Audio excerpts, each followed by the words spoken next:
ಪ್ರತಿಯೊಂದು ಪ್ರವಾಸಿ ತಾಣವು ತನ್ನದೇ ಆದ ವೈಶಿಷ್ಟ್ಯ ಹಾಗೂ ಇತಿಹಾಸವನ್ನು ಹೊಂದಿದೆ. ಆ ದೃಷ್ಟಿಯಲ್ಲಿ ಬೇಲೂರಿನ ವೈಶಿಷ್ಟ್ಯವನ್ನು ಈ ಪಾಠದ ಮೂಲಕ ತಿಳಿಯಿರಿ. ಶಾಲಾ ಮಕ್ಕಳು ಪ್ರವಾಸಕ್ಕೆ ಹೊರಟರು. ಬಸ್ಸು ಬೇಲೂರನ್ನು ಸಮೀಪಿಸಿತು. ಗುರುಗಳೇ, ಅಲ್ಲಿ ಕಾಣಿಸುತ್ತಿರುವ ಊರು ಅದು ಬೇಲೂರು.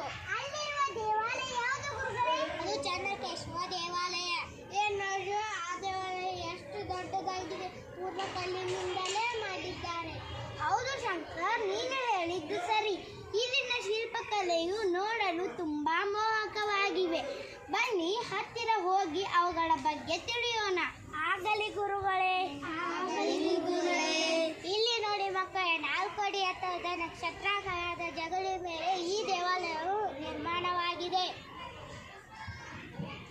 ಈ ದೇವಾಲಯವು ಸುತ್ತಲಿನ ಮೂಲೆ ಮೂಲೆಗಳಲ್ಲಿ ತೊಲೆಗಳಿಗೆ ಅಂಟಿಕೊಂಡಿರುವಂತಹ ಮದನಿಕಾ ವಿಗ್ರಹಗಳು ತಮ್ಮ ಅಪೂರ್ವ ಸೌಂದರ್ಯದಿಂದ ನಯನ ಮನೋಹರವಾಗಿವೆ. ಇವು ಆಗಿನ ಕಾಲದ ಶಿಲ್ಪಗಳ ಕಲಾ ಚಾತುರ್ಯಕ್ಕೆ ನಿದರ್ಶನವಾಗಿವೆ. ಮಕ್ಕಳೇ ಬನ್ನಿ, ದೇವಾಲಯದ ಹೊರಗಡೆ ಇರುವ ಸುತ್ತಲೂ ಇರುವ ಚಿತ್ರ ಪಟ್ಟಿಕೆಗಳನ್ನು ಹಾಗೂ ಕೆತ್ತನೆಗಳನ್ನು ನೋಡುವ. ಅವು ಹಲವು ಪೌರಾಣಿಕ ಘಟನೆಗಳನ್ನು ಹೇಳುತ್ತವೆ. ಸರ್, ಅಲ್ಲಿ ನೋಡಿ, ಆ ಶಿಲ್ಪದಲ್ಲಿ ಒಬ್ಬ ಹುಡುಗಿಯ ಬಾಯಿಗೆ ತಟ್ಟುತ್ತಾನೆ.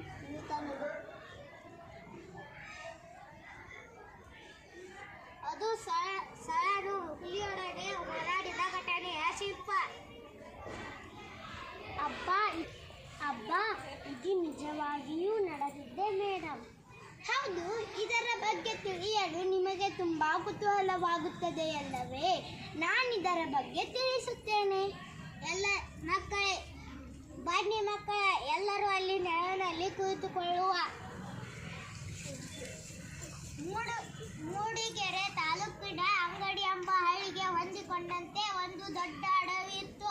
ಅಲ್ಲಿದ್ದ ವಾಸಂತಿ ಗುಡಿಯೊಳಗಿದ್ದ ಒಬ್ಬರು ಜೈನ ಗುರುಗಳು ಮಕ್ಕಳಿಗೆ ಪಾಠ ಹೇಳಿಕೊಡುತ್ತಿದ್ದರು.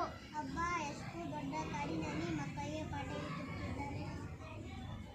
ಹೌದು, ಒಂದು ದಿನ ಗುರುಗಳು ಪಾಠ ಮಾಡುತ್ತಿರುವಾಗ ಒಂದು ಹೆಬ್ಬುಲಿಯು ಆರ್ಭಟಿಸುತ್ತಾ ಅಲ್ಲಿಗೆ ಬಂತು. ಗುಡಿಯೊಳಗಿದ್ದ ಶಿಷ್ಯರೆಲ್ಲರೂ ಹೌಹಾರಿದರು, ಅದರಿ ಹೊರಗೋಡಿದರು. ಮತ್ತೆ ಗುರುಗಳೇ? ಶಿಷ್ಯರಲ್ಲಿ ಒಬ್ಬನಾದ ಸಳನು ಗುರುಗಳ ರಕ್ಷಣೆಗೆ ನಿಂತನು. ಗುರುಗಳು ಅವನ ಕೈಗೆ ಒಂದು ಸಲಾಕೆಯನ್ನು ಕೊಟ್ಟು, ಕಬ್ಬಿಣದ ಸಲಾಕೆಯನ್ನು ಕೊಟ್ಟು, ಹೊಯ್ಸಳ ಹೊಯ್ಸಳ ಎಂದು ಕೂಗಿ ಹೇಳಿದರು.